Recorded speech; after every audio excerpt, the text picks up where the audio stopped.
আসসালামু আলাইকুম ভিউয়ার্স, কেমন আছেন আপনারা সবাই? আশা করছি আল্লাহর রহমতে সবাই ভালো আছেন। আমরাও আলহামদুলিল্লাহ ভালো আছি।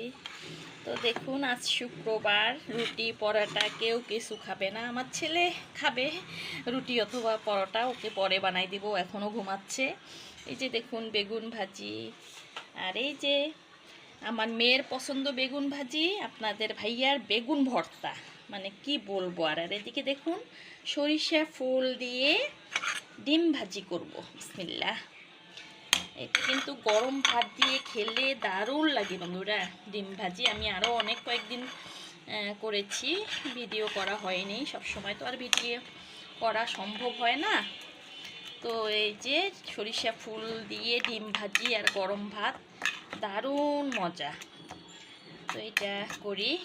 গতকালকে সরিষার তেল, সরিষার শাক নিয়ে এসেছে, তো আমি ফুলগুলা রেখে দিয়েছি।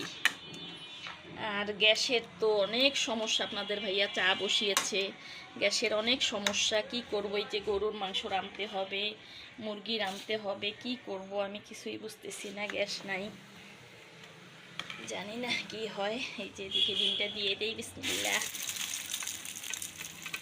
এক হাত দিয়ে আসলে কাজ করা মুশকিল, যাদের হাত নেই তারা বুঝে। তোমার এটা হতে থাক, আর আমি এদিকে যে বেগুন ভর্তাটা করব। যে লবণ দিয়ে, এই যে মরিচ, পেঁয়াজ, ধনিয়া পাতা কুচি, এগুলো সব ডলে নেব। ও সরিষার তেলটাও দিয়ে দেই। বিসমিল্লাহির রহমানির রহিম করে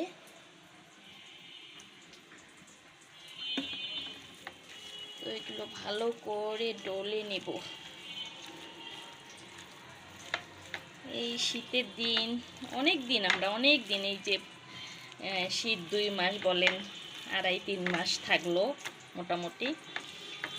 দু একদিন পর পরে এই যে বেগুন ভর্তা, বেগুন ভাজি, তারপরে সিম ভর্তা, আলু ভর্তা, এগুলো দিয়েই নাস্তা খাওয়া হয়েছে আমাদের। রুটি পরোটা তো সারা বছরেই খাওয়া হয়, এটা কোনো ব্যাপার না। তো এই শীতকালে আমরা এই ভর্তাটা খাওয়ার চেষ্টা করি বেশি।